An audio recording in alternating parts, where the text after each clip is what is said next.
Hey YouTube, I wanted to put together a quick video on how to install LEDs in your cluster.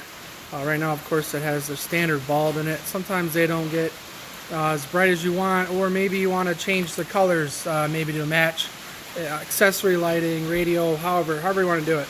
I chose to go with a bright blue because I bought a recent new stereo, and with a little case of OCD, I had to have everything match.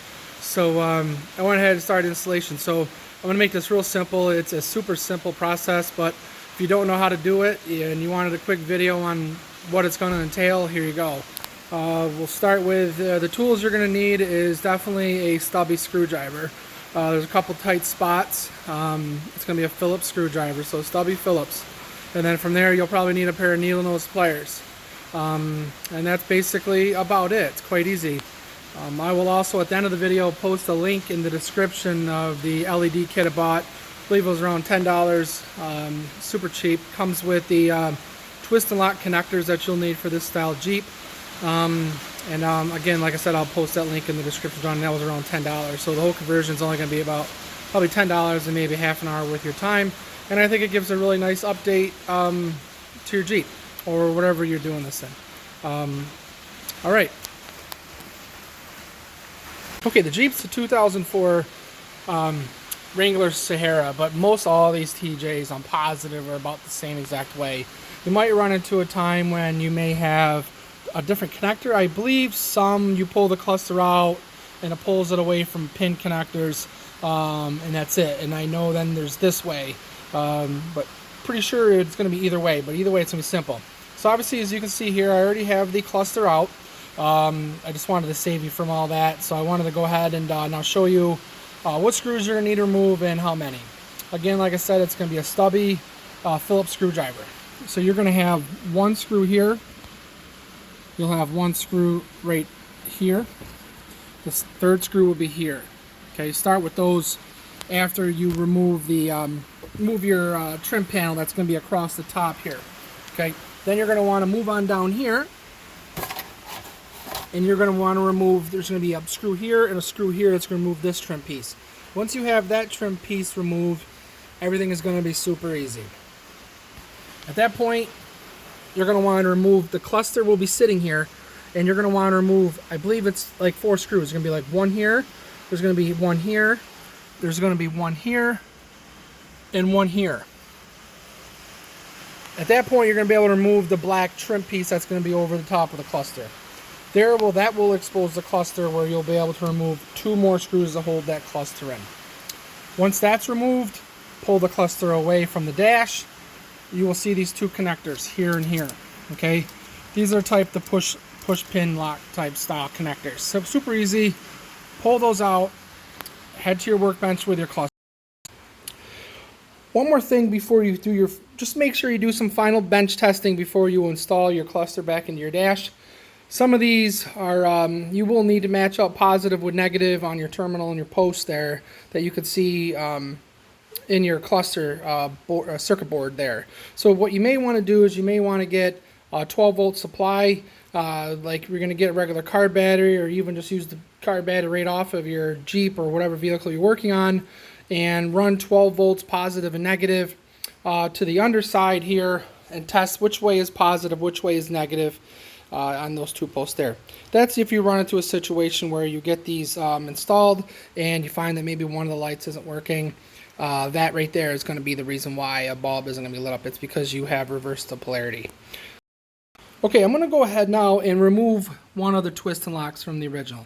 It is very easy. You take a pair of needle nose pliers, such as like these ones. You want to get in there like so.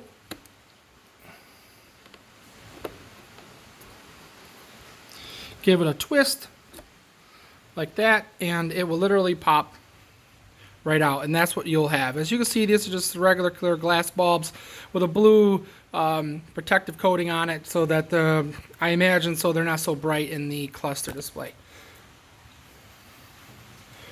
What you're going to want to do is you're going to want to take your LEDs, and if you could see that here, you're going to want to take this, obviously, and you're going to want to pop it into here. I've already done so with this one, and I'll go ahead and proceed to connect that into here.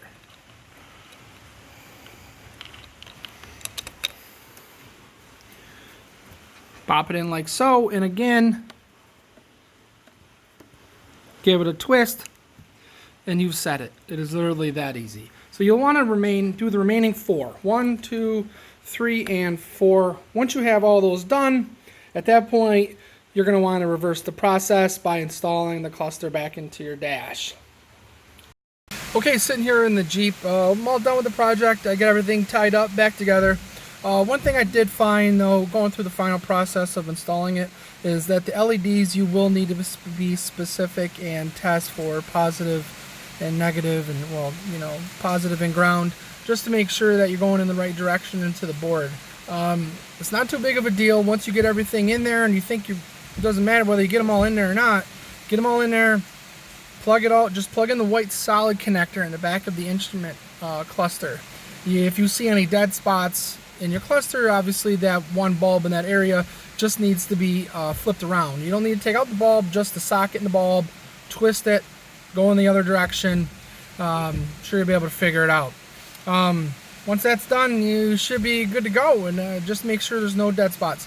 One thing I will say, of the 6 LEDs I bought in that kit that's listed below, one of them did not work, and I tested it on a 12-volt power supply, and that was found when I found a dead spot in the cluster.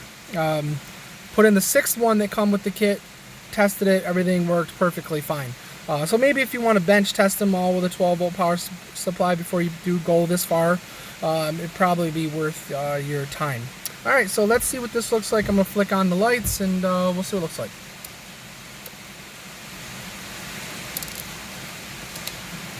There you go. So that's pretty much it. I think it looks a lot better, personally, than the white standard stock display that came there for the lights. Yeah, I need gas. Yeah, I got a lot of miles. But this also now kind of matches my new receiver that I got. So to me, it looks a lot cleaner, looks more modern, and I'm happy with it. It really only costs $10 and not even an hour of your time. So, all right, if you have any questions, please post them. And again, of course, man, you jack up your vehicle doing this, and that's on you. So just please use caution when messing with electricity in your vehicle especially. Thank you. Have a good one.